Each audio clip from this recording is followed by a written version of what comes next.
2018년 8월 5일 하나님께서 우리에게 주시는 말씀은 요한복음 4장 1절에서 19절입니다. 신약 147쪽입니다. 요한복음 4장 1절에서 19절 말씀을 봉독에 올리겠습니다.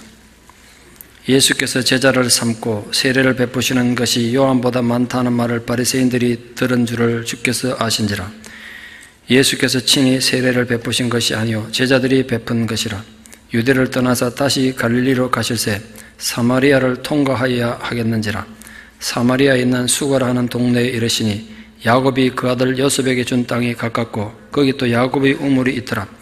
예수께서 길 가시다가 피곤하여 우물 곁에 그대로 앉으시니 때가 6시쯤 되었더라. 사마리아 여자 한 사람이 물을 기르러 왔으며 예수께서 물을 좀 달라 하시니 이는 제자들이 먹을 것을 사러 그 동네에 들어갔음이러라. 사마리아 여자가 이르되 당신은 유대인으로서 어찌하여 사마리아 여자인 나에게 물을 달라 하나이까 하니 이는 유대인이 사마리아인과 상종하지 아니함이러라. 예수께서 대답하여 이르시되 네가 만일 하나님의 선물과 또 내게 물 달라 하는 이가 누구인 줄 알았더라면 내가 너에게 구하였을 것이요 그가 생수를 네게 주었으리라. 여자가 이르되 주여 물기를 그릇도 없고 이 우물은 깊은데 어디서 당신이 그 생수를 얻게 사옵나이까. 우리 조상 야곱이 이 우물을 우리에게 주셨고 또 여기서 자기와 자기 아들들과 짐승이 다 마셨는데 당신이 야곱보다 더 크니이까. 예수께서 대답하여 이르시되 이 물을 마시는 자마다 다시 목마르느니와 내가 주는 물을 마시는 자는 영원히 목마르지 아니하리니 내가 주는 물은 그 속에서 영생하도록 솟아나는 샘물이 되리라. 여자가 이르되 주여 그런 물을 내게 주사 목마르지도 않고 또 여기 물 기르러 오지도 않게 하옵소서. 이르시되 가서 네 남편을 불러오라. 여자가 대답하여 이르되 나는 남편이 없나이다. 예수께서 이르시되 네가 남편이 없다는 말이 옳도다. 너에게 남편 5이 있었고 지금 있는 자도 네 남편이 아니니 네 말이 참되도다. 여자가 이르되 주여 내가 보니 선지자로소이다. 아멘. 오늘 설교는 영화 포스터 하나 보는 걸로 시작하겠습니다. 삼손과 데릴라라는 영화입니다. 1954년에 만들어졌으니까 제 태어나기도 전에 만들어졌습니다. 한국에도 상영돼서 저도 여러 번 봤습니다. 아니 여자를 좀 주목해 주십시오. 헤디 라머라는 배우입니다. 원래 오스트리아 빈에서 태어난 독일인이었습니다. 굉장히 잘생겼죠. 미녀입니다. 근데 여자는 미모로 유명한 게 아니고 원래는 뛰어난 과학적 재능을 가진 그런 여자로 유명했습니다. 아주 똑똑했던 것 같습니다. 그래서 여자는 자기 외모로 얼굴로 판단되는 것보다 자기 머리로 사람들이 인정받고 싶어 했던 여자였습니다. 근데 세상에 그렇게 흘러가지는 않았습니다. 뛰어난 미모 때문에 14살 어린 나이에 독일에서 영화 배우로 데뷔를 하게 됐는데 그때 이 제작자에게 속아가지고 영화를 거의 포르노 수준의 영화에 찍게 됐습니다. 제가 기록 필요를 보고 정말 놀랐는데요. 1930년대 그 보수적인 시대에 완전 나체로 영화를 찍었더라고요. 충격적이죠. 지금 봐도 영화가 노출이 심한 영화로 좀 우리가 인상을 찌푸릴 그런 영화를 그때 찍었으니 이 여자에게 이제 평생 꼬리표가 따라다니는 거예요. 천박한 여자. 그 남들에게 인정받고 싶었지만 그게 참 잘 되지 않았어요. 그래서 당시 나치 치하에 독일인 무기 제조업자니까 얼마나 돈이 많았겠습니까? 나이는 많은 돈 많은 남자에게 시집을 갔습니다. 그 남편 입장에서 자기 아내 이 나치 사진이 자꾸 돌아다니니까 이 영화 포스터가 자꾸 사들렀어요. 돈이 많으니까. 사람들이 돈이 되니까 자꾸 찍어내는 거예요. 나중에 포기했다더라고요. 그러니까 남편이 아내를 얼마나 간섭하고 구박했겠어요. 그걸 견디다 못해가지고 결국 남편과 이혼하고 미국으로 건너가게 됩니다. 미국에 가서도 영화 배우로 활동을 하게 되는데 그 와중에 2차 세계대전이 터져서 이 미국 해군이 독일군 잠수함 공격에 엄청난 피해를 입습니다. 아시다시피. 그래서 자기 제2조국인 미국을 위해서 또 자기가 상처받았던 독일에 어떻게 좀 복수하고 싶은 마음이 그런지 모르겠습니다만 뉴스에서 그걸 보고 어떻게 하면 내가 미국 해군을 도와줄 수 있을까 그 생각하다가 이 대단한 여자가 그 독일 잠수함을 피할 수 있는 기술 그리고 독일 잠수함 공격을 피해서 의뢰로 공격할 수 있는 기술을 만들어내요. 그걸 특허를 받아요. 그 주파수 도약이라는 기술인데 그 당시에 누구도 상상도 못했던 신기술이었습니다. 이거 특허 받아가지고 해군에다 그냥 갖다 줬어요. 돈도 한 번 안 받고. 이대로 무기 만들면 이 잠수함 피할 수 있고 잠수함 공격할 수 있는 의뢰를 만들 수 있다고. 그런데 해군의 뜰떨어진 편견에 사로잡힌 장교들이 이 어린 영화 배우가 무기에 대해서 과학에 대해서 알면 얼마나 알겠냐고 제대로 보지도 않고 창고에 처박아뒀어요. 그 무기들을 만들었으면 이 독일군 잠수함을 많이 공격할 수 있고 전쟁에 많은 도움 받을 텐데 2차 전쟁 못 썼어요. 그걸 2차 전쟁 끝나고 1950년대 우연히 미국 해군이 캐비넷 TV에다가 그 중요한 도면을 보게 된 겁니다. 아니 이런 귀한 도면이 왜 창고에 썩고 있냐. 그래서 무기도 만들게 되고 이 세상에 이전에 존재하지 않았던 많은 기술들이 등장하는데 그게 와이파이 기술이고 GPS고 우리 흔히 쓰는 지금 무선 전화고 블루투스고 그렇습니다. 우리가 쓰는 이 중요한 이 정보 기술이 이 여자에게서 나왔다는 게 놀랍지 않습니까? 지금 만약 시세로 환산해서 이 여자의 이 특허료를 만약 줘야 된다면 최소 300억 불 줘야 된다고 그러는데 이 여자는 1센트도 받지 못했습니다. 그러나 미국 와서 여러 영화에 출연해서 돈도 많이 벌고 명예도 많이 얻었습니다. 그 대표적인 영화가 삼손과 데릴라인데 기독교 영화고 성경 영화임에도 불구하고 전 세계적으로 히트를 쳐서 그해 돈을 가장 많이 번 영화 뭐 이런 영화가 됐습니다.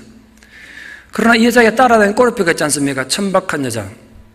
그러니까 자꾸 영화에 나가면 노출시키려고 그러고 막 이러니까 괴로워서 자기 돈을 들여가지고 자기도 돈을 많이 모았으니까 자비로 이제 영화를 제작하려고 했습니다. 그러다 보니까 본인의 삶은 결코 행복하지 못했습니다. 이 여자가 영화 제작했는데 이 제대로 상영해 준 데가 없으니까 60년도 더 전 그때 돈으로 3천만 달러를 잃어버렸습니다. 알거지가 됐죠.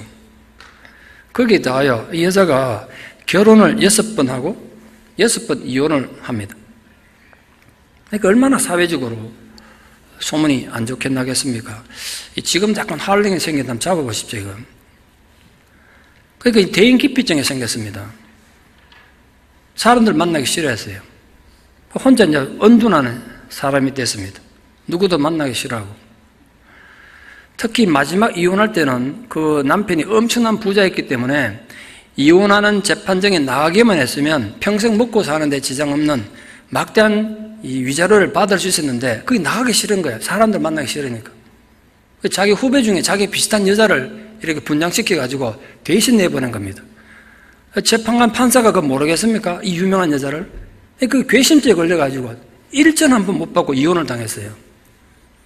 그러니까 얼마나 경제적으로 어려움 당했겠습니까? 이 대단한 세계적 배우가 돈이 없어가지고 마지막 우리 어르신들 받는 것처럼 국가에서 주는 월표 그거 가지고 이제 비참하게 살게 됐습니다. 1997년에 돼서 미 해군과 로키드 마틴이라든가 여러 가지 무기회사 과학자들이 야, 이 여자가 만든 이 대단한 걸 우리가 아무것도 안 하고 그냥 가는 건 너무 나쁜 일이다. 그래서 뒤늦게 이제 시간이 너무 지났기 때문에 뭐 특허료는 줄 수는 없지만 그런 단체가 모여가지고 감사표를, 공로표를 전달하는 그런 자리를 만들었습니다. 물론 여자는 나가지 않고 아들이 나가서 대신 그 상표를 받았습니다. 지금도 독일은 이 여자가 독일인이라고 이 여자의 헤데르함의 생일을 과학자의 날로 정해서 지키고 있습니다. 그러나 그녀는 6번의 이혼으로 피폐해진 몸과 마음으로 아무도 돌보지 않는 상황에서 외롭게 숨을 거두었습니다. 오늘 본문은 그런 비극적인 한 여인에 대한 이야기입니다. 여기 우물가 여인 모르는 사람 있습니까? 교회 안 다녀서 다 압니다. 오늘 우리에게 너무나 익히 잘 알려진 이 우물가의 사마리아 여인은 어떤 상태에 있었을까요? 한 가지 분명한 사실이 있습니다. 그녀는 완전히 망한 여자였습니다. 지난주에 제가 망하는 것이 사는 길임을 말씀을 나눴습니다. 그런데 여기에 또 하나 새로운 가르침의 기준이 등장합니다. 사람이 예수 없이 망하면 진짜 망하는 거예요. 예수를 위해서 망하는 것은 질적으로 다른 거예요. 그래서 결국 세상에는 두 종류의 마음이 있다는 사실을 새롭게 깨닫게 됐습니다. 여러분, 예수를 위해서 망하면 그보다 더 아름다운 건 없지만 예수 없이 망하면 그보다 더 비참한 건 없어요. 여러분 지금 망하셨습니까? 무엇 때문에 망했냐가 중요하고 누구로 해서 망했냐가 중요해요. 망하는 게 중요한 게 아니고. 그러니까 이 여자는 철저히 자기 욕망과 자기 죄로 인해서 망한 여자였습니다. 그 결과 세상에서 가장 초라하고 사악하고 실패한 여자가 됐습니다. 그녀가 어떤 삶을 살고 있었을까요? 이 여자를 생각할 때마다 제가 맨 먼저 드는 생각은 수치심과 죄책감이었습니다. 남편 5을 바꾸고 지금 6번째 남자와 살고 있지만 그 남자도 자기 남편이 아니에요. 법적인 남편이 아니란 말이에요. 불륜이었던 뜻이죠. 수가성은 작은 도시입니다. 이 여자에 대한 얼마나 평판이 나쁘게 소문이 퍼졌겠습니까? 온 동네에 악명이 높았을 것입니다. 그래서 모든 인간관계를 단절당하고 비참하게 살고 있었습니다. 그로 인한 부끄러움과 죄책감에 시달려야 되는 비련의 여인이었습니다. 그녀들 이렇게 살고 싶었겠어요? 그녀도 어린 시절 하늘을 보며 꿈을 꾸던 그런 시절이 있었을 것이고 순종으로 사랑하는 사람도 있었을 것이고 미래에 대한 기대도 품었을지 모릅니다. 그러나 이제는 완벽히 망한 수치심과 죄책감에 따른 실패한 인생이 됐습니다. 두 번째로 그녀의 문제는 뿌리 깊은 인간에 대한 분노와 불신이 그녀 가슴에 가득했을 겁니다. 그녀는 누구도 믿을 수 없었습니다. 5명의 남자에게서 버림받고 또 다른 남자를 만나 했던 이 기관 여자 입장에서 사람 믿을 수 있겠습니까? 그 깨어지고 부서진 마음에 분노가 쌓인 건 당연한 일입니다. 한번 생각해 보십시오. 지금 5번 남자와 헤어졌는데 한 번씩 이별을 경험할 때마다 아름답게 추억을 가슴에 묻고 낭만적으로 헤어졌겠습니까? 결코 그럴 리가 없죠. 끝없는 싸움과 지옥 같은 삶에 지쳤을 것이고 그녀의 영혼은, 그녀의 마음은 점점점 깨어져 간 것입니다. 그 깨어진 영혼의 균열 사이로 평화가 새어나가고 기쁨이 새어나갔습니다. 삶의 소망이 다 증발하고 말았습니다. 그녀에게 무슨 소망이 있었겠습니까? 미래에 대한 비전과 삶에 대한 기대가 있었을 리가 없습니다. 그저 살아야 되니까 죽지 못해 그냥 사는 인생이었어요.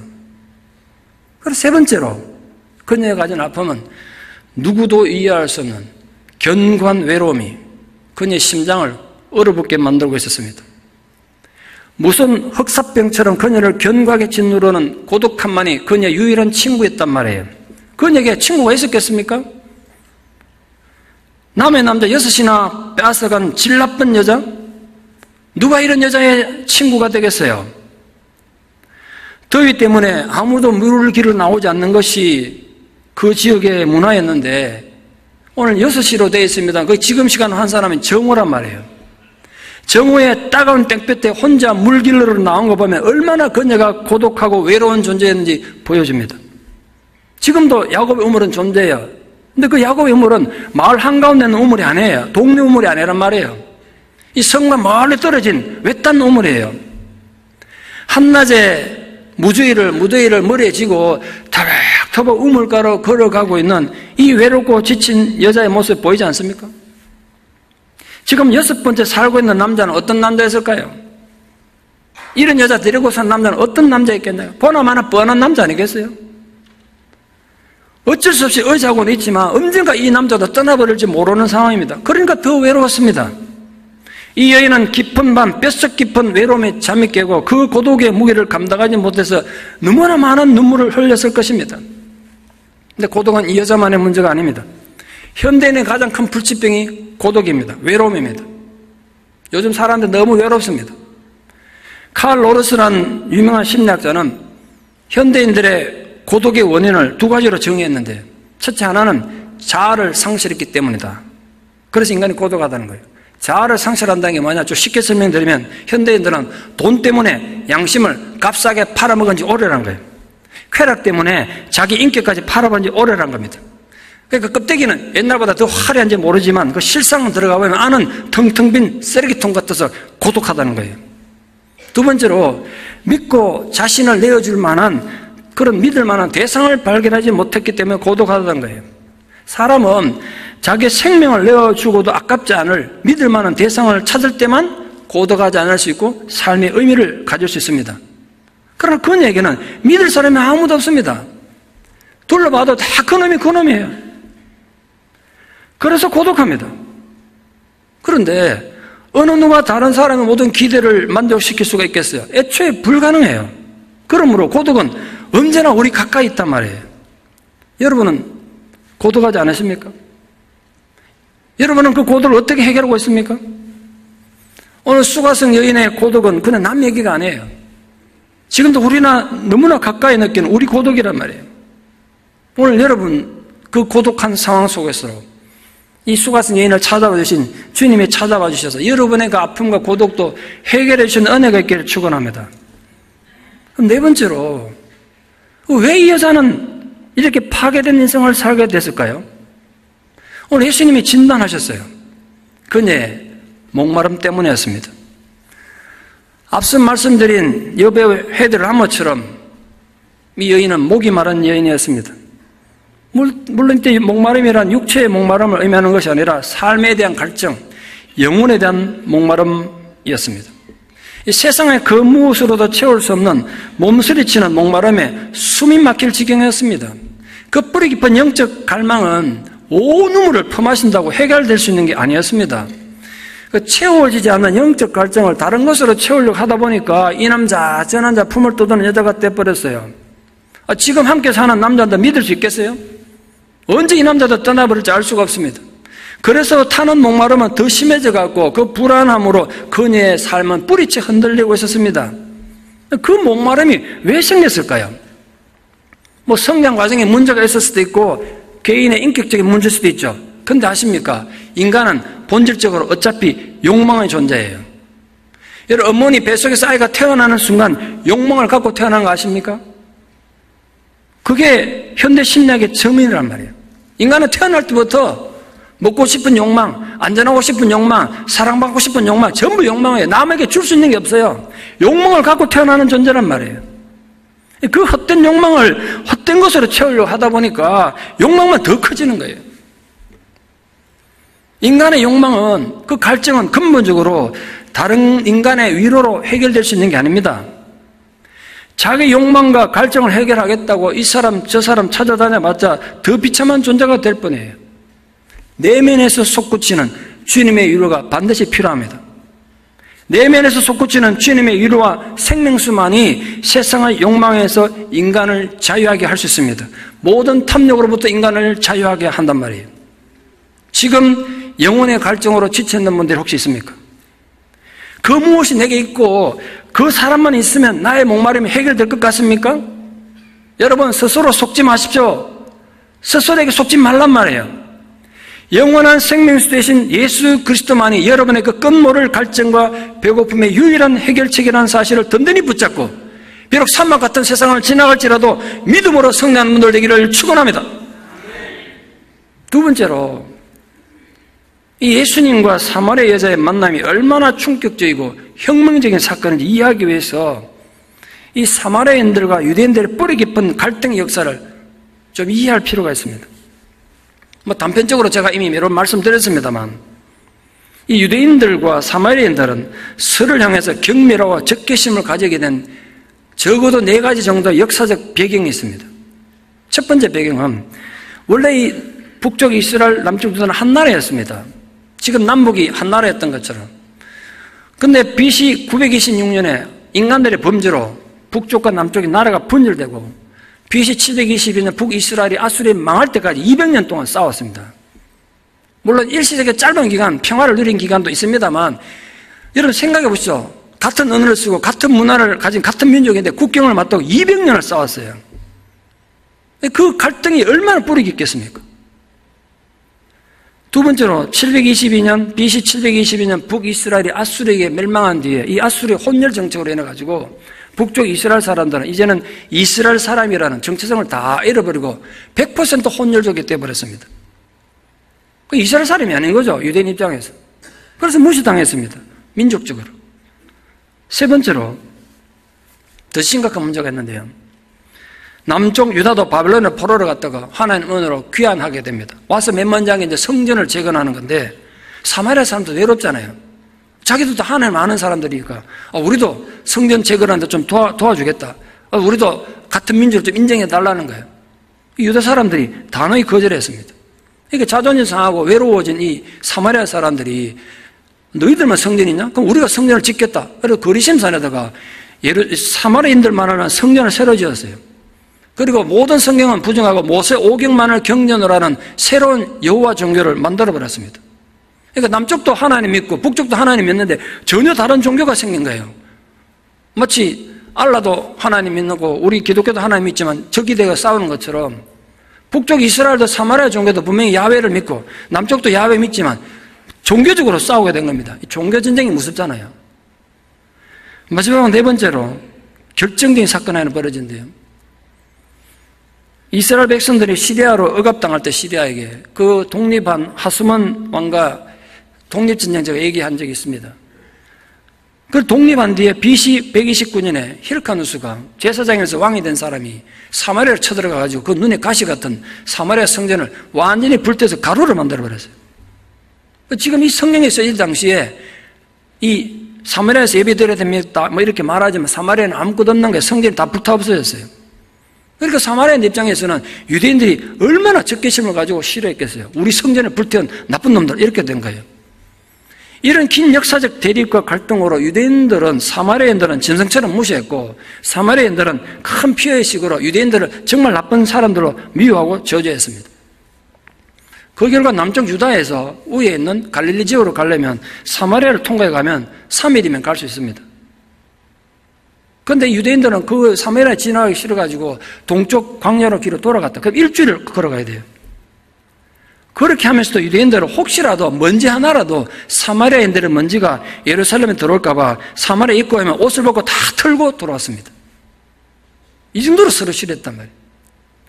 유대인들의 율법을 해석하는 책에 미시나라는 책이 있습니다. 굉장히 두꺼운 책인데 거기에 사마리아 사람들 설명한 내용이 나옵니다. 사마리아인들은 부정하다. 특히 사마리아 여자들은 태어날 때부터 부정하다. 그렇게 규정해놨어요. 그 중에도 오늘 본문의 여인은 그 부정한 여자들 중에도 가장 부정한 여자였습니다. 그런 상황에서 유대인 복장을 한 예수님도 유대인이잖아요.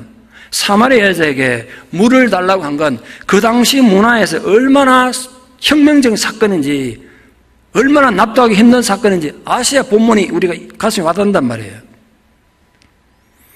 큰 세 번째로 오늘 예수님이 사마리아인을 접근하시고 그녀를 치유하신 과정을 좀 눈여겨볼 필요가 있습니다. 첫 번째 중요한 질문이 하나 있습니다.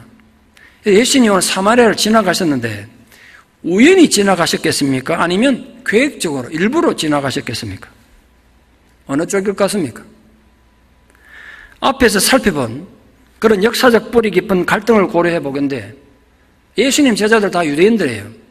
그 유대인들이 제자들 데리고 사마리아를 간다는 건 쉬운 일 아니에요.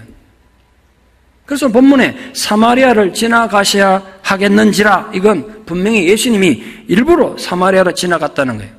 왜 그러셨을까요? 정확한 이유는 저도 잘 모르겠습니다만 한 가지 중요한 이유는 예수님은 도덕적으로 완벽히 타락한 최악의 여자를 찾아서 구원하러 오신 거예요.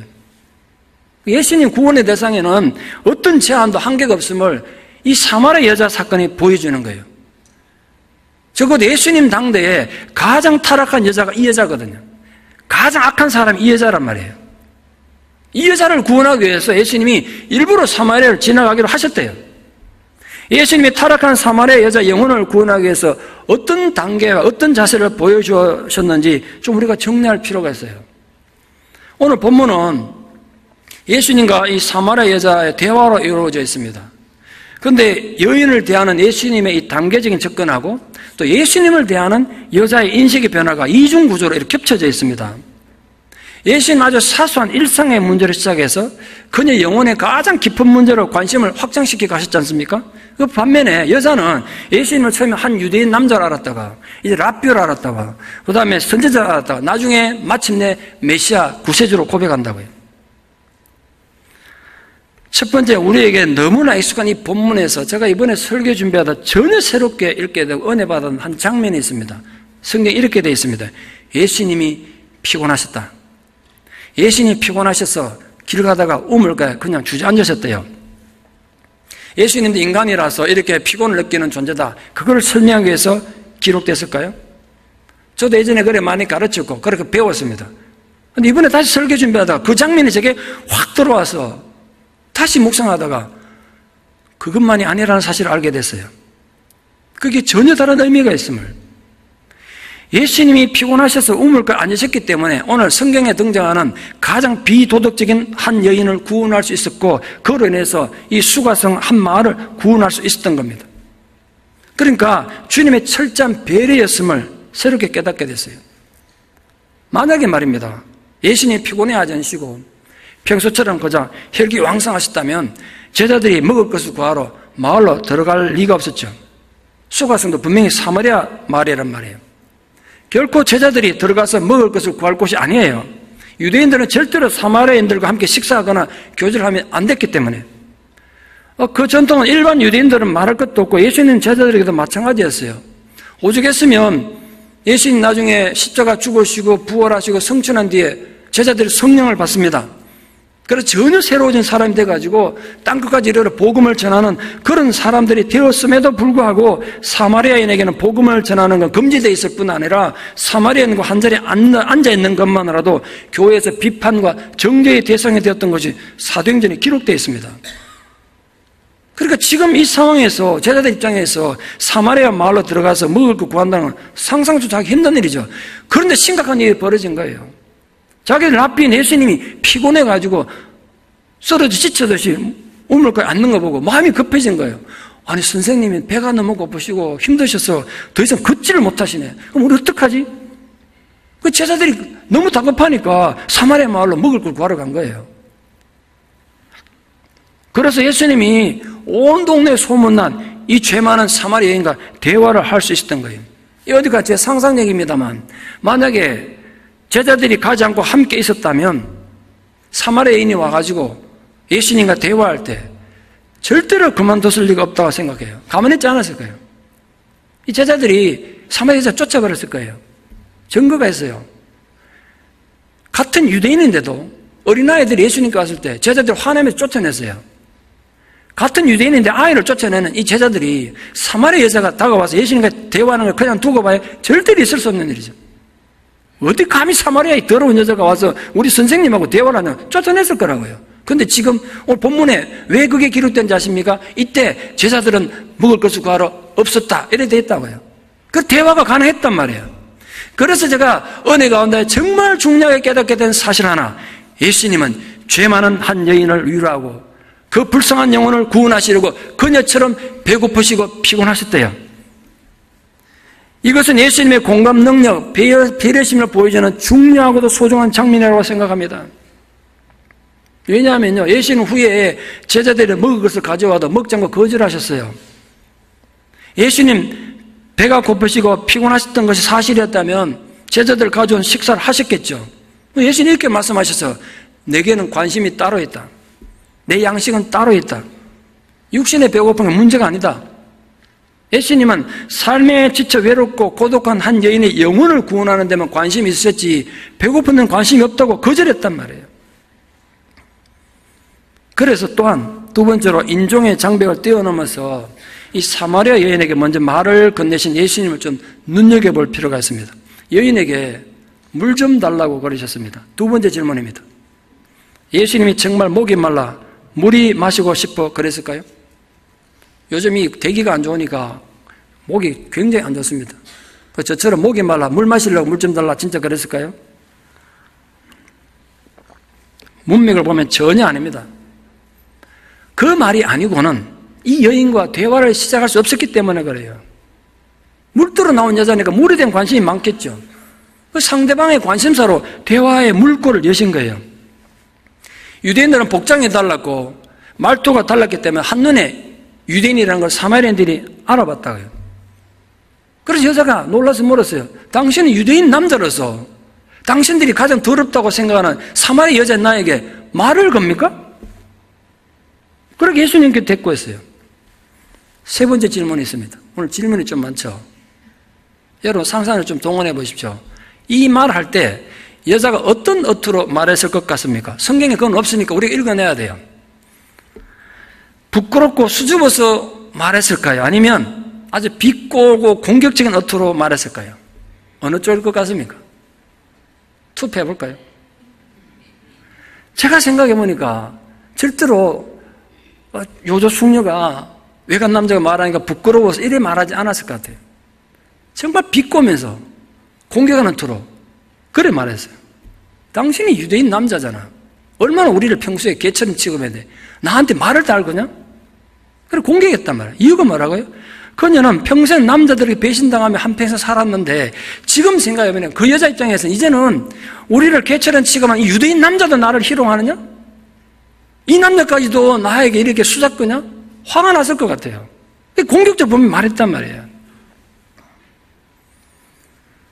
세 번째로 그런 상처투성이 여인에 대한 따뜻하고 자비로운 배려를 우리가 보게 돼요. 예수님은 이 절망에 젖은 그녀를 안식처로 인도하기 위해서 무려 7번 대화를 나누세요. 예수님이 많은 사람 만나서 대화를 많이 나누셨지 않습니까? 뭘 설교를 많이 하신 적도 있으시죠. 근데 양보다는 가장 많이 대화를 나눈 여자가 이 사람이에요. 성경 예수님이 많은 사람 만나 대화 나누시는데 가장 많은 대화한 사람. 횟수가 가장 많아. 먼저 예수님은 이 여자에게 인간의 헛된 그 욕망을 지적하시면서 그녀에게 네 지금 잘못된 거 구하고 있다. 올바른 걸 구하라고 도전하셨어요. 그래 이렇게 표현했습니다. 상징적 비유적 표현이죠. 이 물을 아무리 마셔도 다시 목마를 것이다. 물론 이때 물은 눈에 보이는 야곱의 우물 표면적으로 말합니다만 궁극적으로는 우리 인간들이 가지는 재물, 명예, 헛된 욕망 같은 인간의 헛된 욕구를 가르치죠. 채워지지 않는 욕망과 영혼의 갈증은 이 야곱의 우물 다 퍼마신다고 해결될 수 있는 게 아니에요. 그런데 예수님이 해결책을 주셨어요. 내가 주는 물은 영생하는 물이다. 내가 주는 물을 마시면 마음 안에서 영원토록 샘물이 솟구칠 것이다. 이걸 말씀하셨어요. 여러분 기독교란 오늘 또 새롭게 개념을 정의 하나 합니다. 기독교란 딴 게 아니라 복잡하게 생각하지 마십시오. 예수를 마시는 거예요. 요즘처럼 이렇게 무더위에 힘들고 목이 마를 때 시원한 물 한 잔이 얼마나 위로가 되겠어요. 그래서 이 물을 들고 목 마른 갈증에 그땐 딴 거 필요 없잖아. 물 한 잔 마시는 거야. 이게 예수를 마시는 거라니까. 예수 믿는다는 말과 동일한 말이죠. 수많은 사람들을 만나서 채우려고 해도 채워지지 않고 해결되지 않았던 그 인생에 대한 갈증은 오직 예수를 마시고 내 안에 예수가 채워져야 해결되는 거예요. 예수를 마셔서 내 안에 그 은혜가 영원토록 솟구치는 것이 바로 구원의 의미고 천국의 현재적인 의미입니다. 그러면 여러분은 어떻습니까? 여러분은 예수를 마신 자들 맞습니까? 그래서 여러분 마음 안에 영생의 우물이 있습니까? 그 우물 안에서 영원히 마르지 않는 영혼의 샘물이 지금 솟아나고 있습니까? 이 여자는 아직도 예수님의 의도를 이해하지 못하고 자신의 헛된 욕망을 채우려고 그런 마법의 우물이 있다면 내 지금 지긋지긋하게 우물 물들어 오기 힘든데 사람들 눈치도 보이고 물들어 다시 오지 않아도 되도록 그 마법 같은 물 나한테 좀 달라고 이렇게 요청하고 있습니다. 그런데 그녀의 태도가 처음에 비꼬고 반항하던 태도는 완전히 달라져 있었습니다. 왜냐하면 적어도 예수님 말씀은 자신들을 비꼬고 무시하던 일반 유대인들과는 다르게 자비와 권위가 있음을 느낀 거죠. 예수님께서 이 여자의 마음을 완전히 깨뜨려 보시고 어쩌면 아주 잔인해 보이지만 그녀 스스로 자신을 직면하게 하는 단호하고도 핵심을 찌르는 명령을 하셨어요. 3가지 명령어 단어를 써서 한 문장을 만들어냈는데 가서 네 남편을 불러라. 6명의 남편을 가르친 이 여자에게 남편의 문제는 가장 수치스러운 상처가 아픔이었습니다.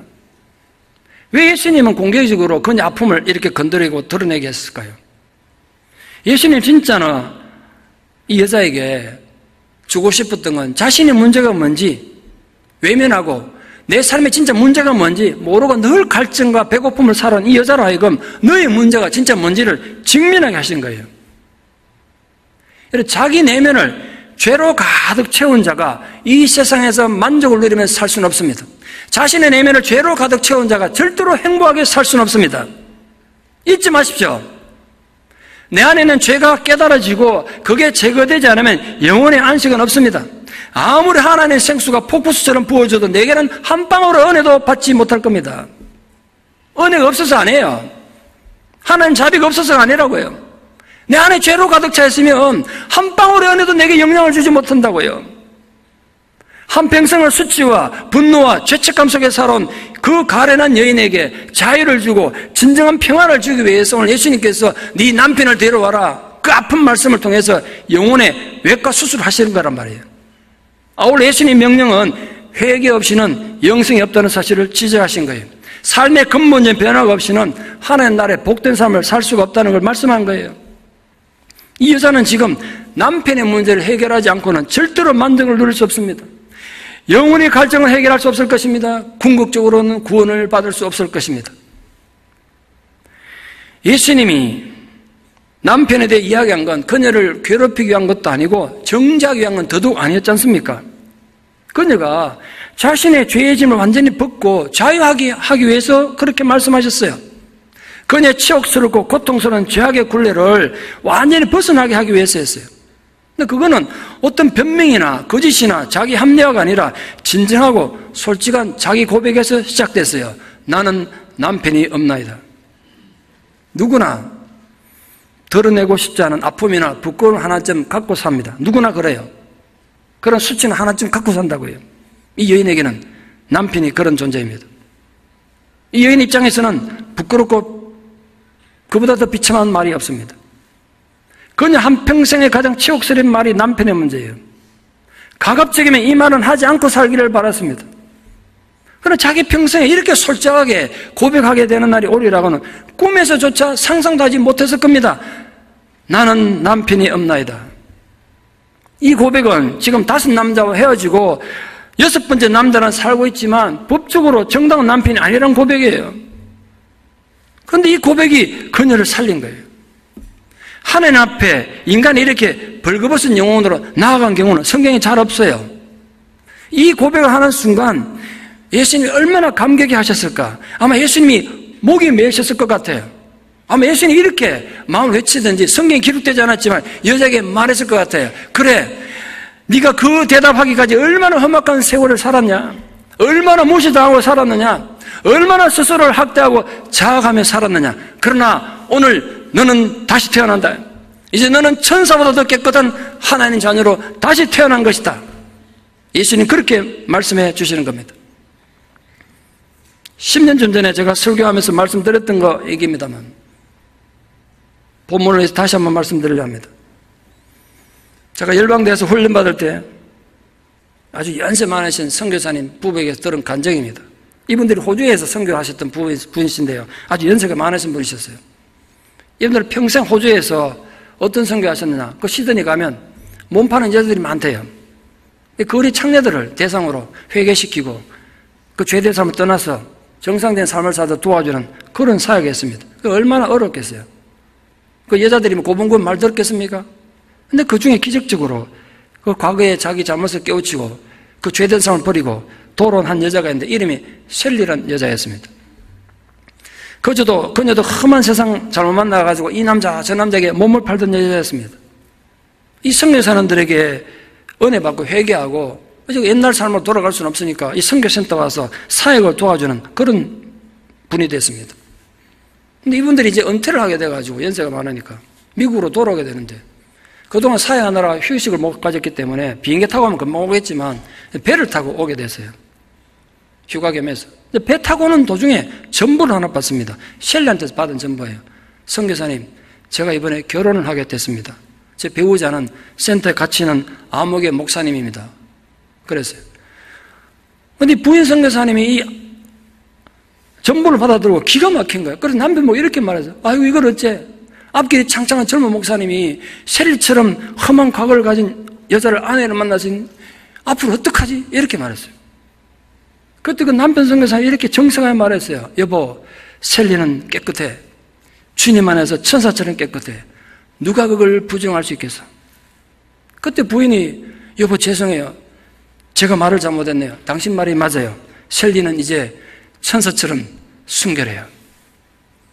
저 얘기 처음 들을 때 정말 많이 울었습니다. 주님 우리를 그렇게 대한다는 거예요. 예수님은 모든 것을 알고 계셨습니다.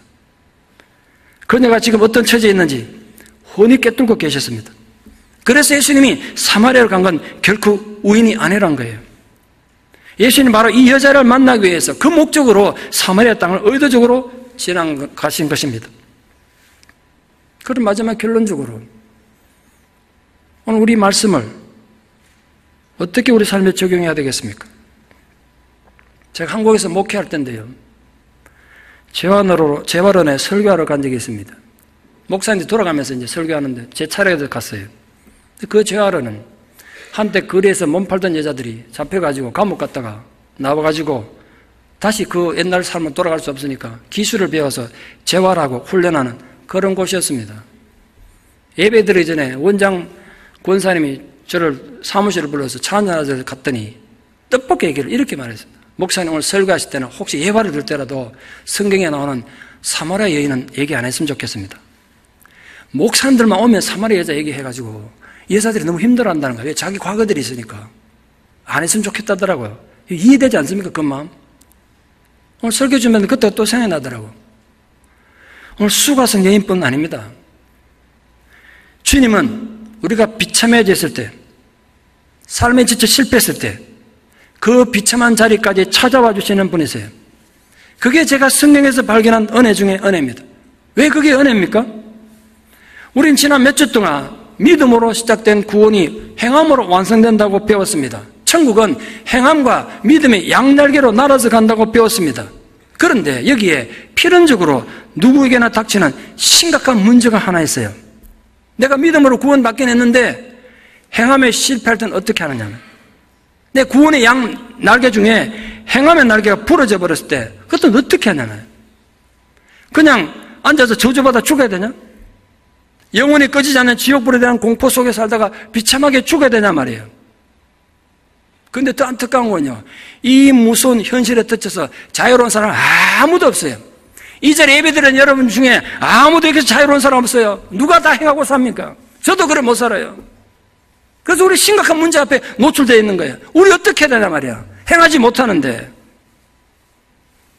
오늘 본문은 바로 우리 그런 절망과 치명적인 약점에 대한 하나님 아버지의 놀라운 계획과 섭리를 보여주고 있습니다. 우리들이 행함에 실패해서 바로 그런 절망에 빠져 있을 때, 모든 사람의 더위를 피해서 집안에 머물러 있을 때, 한낮의 태양 아래 사람들 눈을 피해서 우물가로 갔던 여인처럼 실패와 부끄러움에 짓눌려 비참하게 살고 있을 때, 계속되는 어둠의 악순환을 겪고 있는 바로 그 절망의 한가운데로 주님이 찾아와 주시는 것입니다. 여러분 중에, 지금 설교를 듣고 있는 여러분 중에 오늘 6 남자와 부정을 저질렀던 수가성 여인처럼 비참하고 초라하고 수치스러운 상황에 있는 분이 있습니까? 수가성 여인은 스스로는 절대로 예수님께 나갈 수 없는 사람이었습니다. 세상 모든 사람들이 예수께 나와서 구원을 얻더라도 자신은 자격이 없다고 어둠 속에 숨죽여 살던 여인이었습니다. 그런데 그녀의 그 치욕스러운 수치와 어둠 속에 한가운데로 주님이 찾아와 주신 것입니다. 우리도 마찬가지입니다. 사업이 망할 수도 있고요, 내가 인격적으로 치명적인 실수를 했을 수도 있습니다. 자식으로서 부모님 가슴에 대못을 박는 잘못을 저지를 수도 있고, 내 배우자에게 씻을 수 없는 상처를 주었을 수도 있습니다. 자식에게 평생의 짐이 되는 아픔이 주었을 수도 있죠. 그리고 하나님 자녀로서 의무를 망각하고 파렴치하게 세상을 살아왔을 수도 있습니다. 때로는 악하고 게을러서 하나님을 슬프게 하고 주님을 실망시켰을 수도 있습니다. 그래도 이 사실 하나만은 절대로 잊지 말고 기억해 주시기를 부탁합니다. 우리는 하나님을 잊어도 하나님은 절대로 우리를 잊지 않는다는 사실, 우리가 예수님을 무시하고 배은망덕해도 예수님은 우리에게 결코 보복하지 않는다는 사실, 다만 우리 인생에 지친 우물가로 다시 우리를 찾아와 주셨습니다. 또 찾아와 주실 것입니다. 그래서 우리에게 위로하시며 우리에게 말을 걸으신다고요. 사랑하는 여러분들이 살다가 혹시나 또 실패하고 범죄해서 가장 비참하고 외로운 상황에 처하고 감당할 수 없는 양심의 가책으로 잠들지 못하는 끔찍한 어둠의 구덩이에 빠진다고 해도 그곳까지 찾아와 주시는 예수 그리스도의 깊은 배려와 사랑과 위로가 여러분 평생에 함께 하기를 진심으로 축원합니다. 기도드리겠습니다. 사랑의 하나님, 인간은 정말 어리석고 연약하여 알면서도 행하지 못하는 악하고 게으른 종들입니다. 우리가 다 우물가의 여인처럼 주님을 슬프게 하던 자들이었습니다. 그런데도 주님이 그 소망 없는 여자를, 그 악한 여자를 다시 찾아봐 주셨던 것처럼 우리에게도 찾아봐 주실 것을 믿습니다. 또한 찾아봐 주신 것을 감사드립니다. 일생 살아간 동안 이 주님과의 만남의 감격을 통하여 다시 용기를 가지고 힘을 얻어서 주님 앞에 걸어가는 복되고도 아름다운 주의 자녀들 되게 도와주시옵소서. 예수님 이름으로 기도드리옵나이다. 아멘.